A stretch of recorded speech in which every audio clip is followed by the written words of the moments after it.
लद्दाख में people liberation army की तरफ से मैकेनिकल एक्सोस्केलेटन सूट्स का इस्तेमाल करने के बाद अभी भारत की तरफ से भी ऐसे सिस्टम को जल्दी से इंट्रोड्यूस करने का प्लान किया जा रहा है।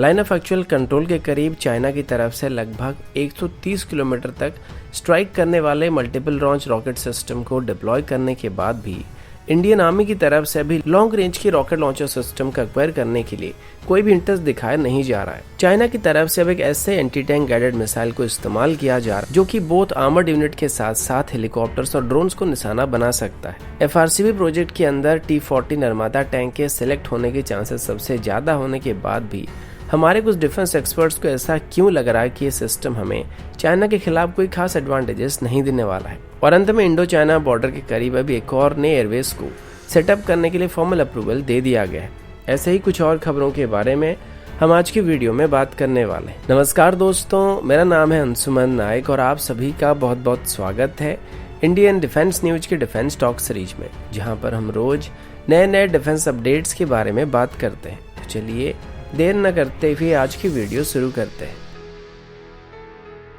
आज की पहली अपडेट एक्सोस्केलेटन सूट्स को लेके। जब भारत और चाइना के बीच लाइन ऑफ एक्चुअल कंट्रोल में फेसअप शुरू हुआ था, उसके कुछ ही महीने बाद ही चाइनीज सोल्जर्स को एक्सोस्केलेटन सूट्स के साथ लद्दाख रीजन में डिप्लॉय किया गया था और चाइना के पास सभी मिलिट्री ग्रेड की एक्सोस्केलेटन सूट मौजूद है जिनको वो लाइन ऑफ एक्चुअल कंट्रोल में अपने जवानों की एफिशिएंसी को बेहतर करने के लिए इस्तेमाल कर रहे हैं। भारत की बात करें तो हमारे पास अभी फिलहाल ऐसे कोई भी सिस्टम मौजूद नहीं है, लेकिन ऐसे सिस्टम को डेवलप करने के लिए काफी पहले से ही कोशिश किया जा रहा था। लेकिन अभी तक हमारी जो रिसर्च और डेवलपमेंट है वो प्रोटोटाइप स्टेज तक भी सही से नहीं पहुंचा है। जबकि चाइना की बात करें तो चाइना पहले से अपनी इनिशियल एक्सोस्केलेटन सूट्स को ऑपरेशनल एनवायरनमेंट के अंदर टेस्ट करना शुरू कर चुका है और अभी वो इनको इम्प्रूव करने की कोशिश कर रहे हैं। अब इस पर DRDO की तरफ से बताया गया कि DRDO की अलग अलग लेबोरेटरीज की तरफ से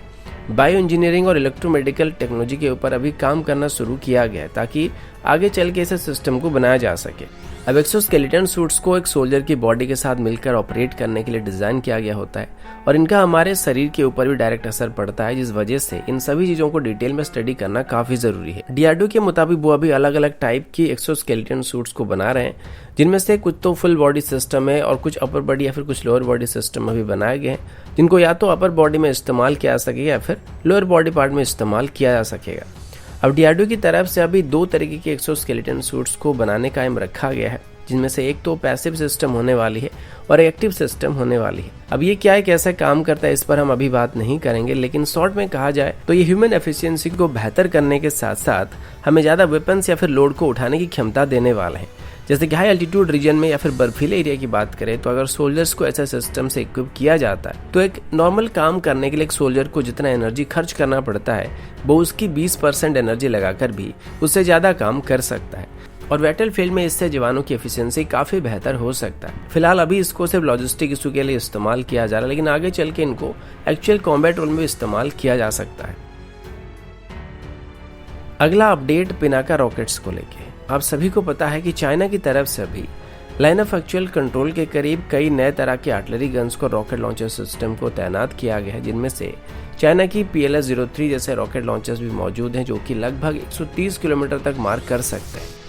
बदले में अगर भारत की बात करें तो हमारे पास इतनी दूरी तक मार करने वाले रॉकेट लॉन्चर सिस्टम मौजूद नहीं है। चाइनीज क्लेम के मुताबिक चाइना की PLS-03 एक गाइडेड रॉकेट लॉन्चर है जो कि काफी एक्यूरेट फायर करती है और इसको स्पेशली तिब्बतियन रीजन में ऑपरेट करने के लिए डिजाइन किया गया है और इसी वजह से अभी ये डाउट किया जा रहा था कि भारत भी अभी लॉन्ग रेंज की स्ट्राइक करने लायक मल्टीपल लॉन्च रॉकेट सिस्टम को खरीदना चाहेगा जो कि चाइना की ऐसे सिस्टम को मैच कर सके। और जो डाउट था वो ये था कि भारत अभी 150 किलोमीटर तक मार करने वाली रॉकेट लॉन्चर सिस्टम का डिमांड कर सकता है और ये पिनाका रॉकेट की एक वेरिएंट होने वाली है। लेकिन अभी बताया जा रहा है कि आर्मी की तरफ से अभी तक ऐसा कोई भी डिमांड नहीं रखा गया है और अभी एक्सटेंडेड रेंज वाले पिनाका रॉकेट्स को बनाने के लिए भी कोई भी ऑफिशियल कंफर्मेशन नहीं दिया गया है और ना ही इसके लिए आर्मी की तरफ से रिक्वेस्ट किया गया है। हमारी पिनाका रॉकेट्स की बात करें तो इनकी जो इनिशियल वेरिएंट तो उनकी रेंज लगभग 40 किलोमीटर, फिर इसकी मार्क 1 स्टैंडर्ड की अपग्रेडेड वेरिएंट की बात करें तो वो लगभग 45 से 50 किलोमीटर के आसपास स्ट्राइक कर सकते थे और इसकी मार्क 2 वेरिएंट की बात करें तो वो लगभग 70 किलोमीटर के आसपास स्ट्राइक कर सकता है। और अभी इसकी एक और गाइडेड वेरिएंट को भी डेवलप किया जा रहा है जो कि 90 किलोमीटर से लेके 120 किलोमीटर के आसपास स्ट्राइक कर सकता है। लेकिन अभी हमारे पास जो मैक्सिमम पिनाका रॉकेट मौजूद है वो मार्क 1 या फिर मार्क 1 स्टैंडर्ड की अपग्रेड वेरिएंट है, यानी कि इनकी मैक्सिमम स्ट्राइक रेंज 50 किलोमीटर के अंदर ही होने वाली है। तो ऐसे में ये हमारे लिए एक नेगेटिव पॉइंट होने वाले, क्योंकि चाइना जरूरत पड़ने पर अपने ट्रूप्स को काफी अंदर रहकर ही फायर सपोर्ट दे सकेगा। लेकिन अभी हम एक पिनाका रॉकेट की नई वेरिएंट को भी बना रहे हैं, जिसे स्पेशली हाई एल्टीट्यूड रीजन में ऑपरेट करने के लिए डिजाइन किया जा रहा है, और ये एक छोटे 6x6 व्हीकल में माउंट किया जाएगा ताकि इसको आसानी से पहाड़ी एरिया में लिया जा सके और हिमालयन रीजन में इसको आसानी से ऑपरेट किया जा सके। लेकिन इसकी जो रेंज होने वाली है ये वो हमारी रेगुलर पिनाका रॉकेट की जितना ही होने वाला है। अगला अपडेट भी भारत और चाइना को लेकर। लाइन ऑफ एक्चुअल कंट्रोल में चल रही फेसअप के दौरान आपने देखा होगा भारत और चाइना दोनों ही तरफ से आर्मर्ड यूनिट्स को तैनात किया गया था, और आज के दौर में आपको पता होगा कि आर्मर्ड यूनिट्स के लिए एंटी टैंक गाइडेड मिसाइल सबसे ज्यादा खतरनाक होते हैं। अब चाइना की जो main anti tank guided missile है वो एरो 10 यानी कि HJ-10 सिस्टम है, और ये चाइनीज क्लेम के मुताबिक तो आर्मर्ड यूनिट्स को डिस्ट्रॉय कर ही सकता है, लेकिन साथ ही इसको हेलीकॉप्टर, ड्रोन या बाकी किसी आर्मर्ड यूनिट के खिलाफ या लो फ्लाइंग टारगेट के खिलाफ इस्तेमाल किया जा सकता है। इसकी मैक्सिमम रेंज की बात करें तो लगभग 10 किलोमीटर तक होने वाली है, और इसको 2012 से ही चाइना इस्तेमाल करना शुरू कर चुका है। तो अगर कभी भी आगे चल के भारत और चाइना के बीच जंग होता है तो ये मिसाइल हमारे लिए सबसे खतरनाक बनने वाला है, और स्पेशली हमारे आर्मर्ड यूनिट के लिए या फिर हमारे अटैक हेलीकॉप्टर के लिए काफी खतरा पैदा करने वाला है। अब भारत की बात करें तो भारत के पास तो वैसे ही एंटी टैंक गाइडेड मिसाइल की काफी शॉर्टेज है, और अभी हमारी जो majority anti tank guided missile है वो पुराने 2nd जनरेशन के सिस्टम है, जबकि हाल ही में हमने इजराइल से spike anti tank guided missile को खरीदा था जो कि लिमिटेड नंबर में था, और लगभग 200 के आसपास सिस्टम को खरीदा गया था। और भारत अभी अपने इंडिजिनस नाग एंटी टैंक गाइडेड मिसाइल को भी इस्तेमाल करना शुरू कर चुका है। अब हालांकि इसके अलावा और भी कई सारे एंटी टैंक गाइडेड मिसाइल है जो कि भारत डेवलप कर रहा है, लेकिन अभी हम सिर्फ ऑपरेशन सिस्टम के बारे में बात करने वाले हैं। अब इन दोनों मिसाइल की बात करें तो हाल ही में भारत की तरफ से जो स्पाइक मिसाइल को खरीदा गया था वो इसकी MR वेरिएंट था, यानी कि इसकी जो मैक्सिमम एंगेजमेंट रेंज है वो लगभग 2.5 किलोमीटर तक होने वाला है। जबकि नाग मिसाइल की बात करें तो इसका ग्राउंड बेस्ड वेरिएंट जो है वो लगभग 4 किलोमीटर तक मार कर सकता है। हेलीकॉप्टर लॉन्च वेरिएंट की बात करें तो लगभग 7 किलोमीटर तक मार कर सकता है, और साथ ही इसकी अभी एक और हेलीकॉप्टर लॉन्च वेरिएंट को ऑपरेशनल करने की बात सामने है जो कि 20 किलोमीटर तक मार करने वाला है। लेकिन अभी की बात करें तो अभी ATGM की सेगमेंट में चाइना काफी आगे चल रहा है। अब चाइना की वेपन की परफॉर्मेंस कैसा होगा ये तो नहीं पता, लेकिन पेपर में अभी चाइना के पास एडवांटेजेस होने वाला है, और सबसे बड़ी बात यह कि जो मिसाइल है इसको चाइना मल्टीपल वे में इस्तेमाल कर सकता है, जो कि स्ट्रेटेजिकली चाइना को एडवांटेजेस दिलाने वाला है। क्योंकि आर्मर्ड यूनिट्स के लिए जो सबसे बड़ा खतरा अभी माना जाता है उसको अटैक हेलीकॉप्टर को माना जाता है, जबकि Chinese anti tank guided missile उनके साथ भी एंगेज हो सकता है, जिस वजह से चाइनीज ट्रूप्स को एक्स्ट्रा एयर डिफेंस यूनिट को डिप्लॉय करने की जरूरत नहीं पड़ेगी। लेकिन वो बात अलग है कि एडिशनल एयर डिफेंस सिस्टम वो अपने साथ डिप्लॉय करने वाले हैं, लेकिन फिर भी एक टेक्निकल एडवांटेजेस है जो कि उनको मिलने वाला है। और मेरे हिसाब से हमें भी इस तरीके की सिस्टम को डेवलप करने की जरूरत है, और स्पेशली इस तरीके की मल्टीपर्पज मिसाइल को डेवलप करने की जरूरत है जिसको बहुत एयर टू एयर या फिर एयर टू ग्राउंड मोड में इस्तेमाल किया जा सकेगा। अगला अपडेट टैंक्स को लेके। हाल ही में मैंने आप सभी को बताया था कि भारत अभी अपनी फ्यूचर मेन बैटल टैंक्स को खरीदने के लिए RFI को इशू कर चुका है, और इस टेंडर में भारत की तरफ से रशिया की T-40 निर्माता टैंक को सिलेक्ट करने के सबसे ज्यादा चांसेस बताए जा रहे हैं। इस पर बात करते हुए भारत की कुछ डिफेंस एक्सपर्ट्स का कहना है कि T-40 निर्माता टैंक इंडियन आर्मी के लिए सबसे बढ़िया ऑप्शन होने वाला है, क्योंकि पहले तो अभी चाइना के साथ जैसे फेसअप चल रहा था और लद्दाख में चाइनीज टैंक्स के साथ इंडियन टैंक्स को डिप्लॉय किया गया था, इस तरीके की सिचुएशन में T-40 निर्माता टैंक एक गेम चेंजर होने वाला है, क्योंकि T-40 निर्माता टैंक को लद्दाख से भी कोल्ड वेदर कंडीशन में इस्तेमाल किया जा सकता है, और इसका प्रोटेक्शन सिस्टम T-90 से भी काफी बेहतर है, और ये किसी भी modern anti tank guided missile को रोक सकता है।